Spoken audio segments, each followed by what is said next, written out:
Hello everyone, my name is Dara Rath and I'm the pastor at Faith Lutheran Church in Port Elgin, Ontario, Canada.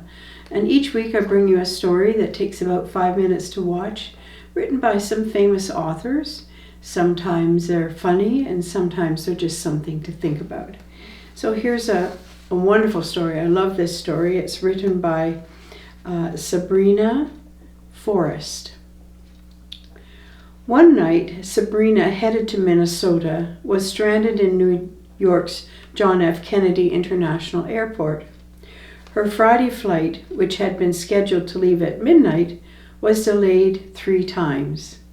Finally, the airlines bumped her to the 6 a.m. flight. Sabrina had been traveling 12 hours and had been living on granola bars. Though she was not usually a complainer, she was not a happy camper. The airlines directed her, along with 5 other passengers, to a dreary waiting room in the far corner of the airport.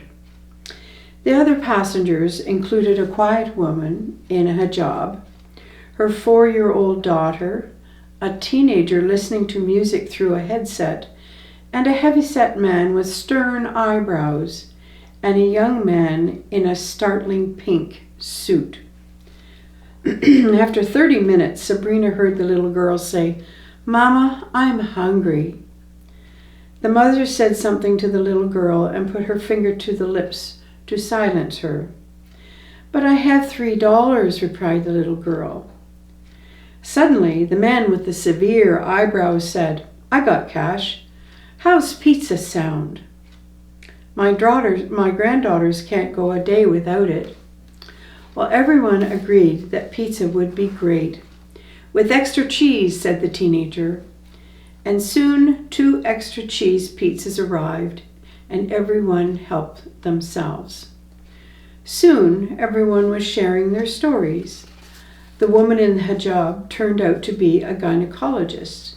The teenager declared that she was returning from Japan, where she had been for the past week attending a science competition.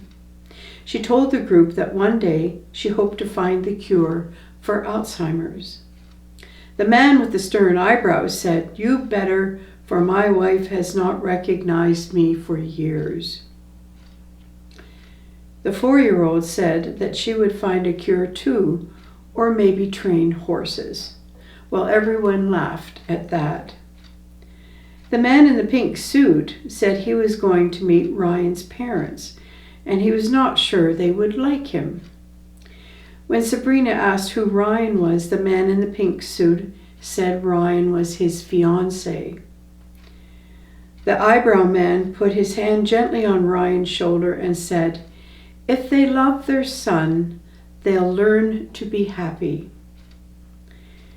After eating, and just before the flight was ready to leave, someone asked Sabrina what she did for a living. And Sabrina replied, "I'm a writer. I write about things that give me hope." Well, I just think this is a wonderful story that Sabrina wrote about the ability of food to encourage conversation. I know if we invite people to our home, when they first arrive, we're all very quiet, don't say too much, and then you put out some cheese and some crackers and some grapes and whatever, and then the conversation begins and starts. And even if you meet someone, say for a cup of coffee because you want to have a conversation with them about something important, it isn't until the food arrives that people start to really open up and share their lives. So this is a wonderful story. I hope you enjoyed it. And thanks for taking 5, and blessings on your day.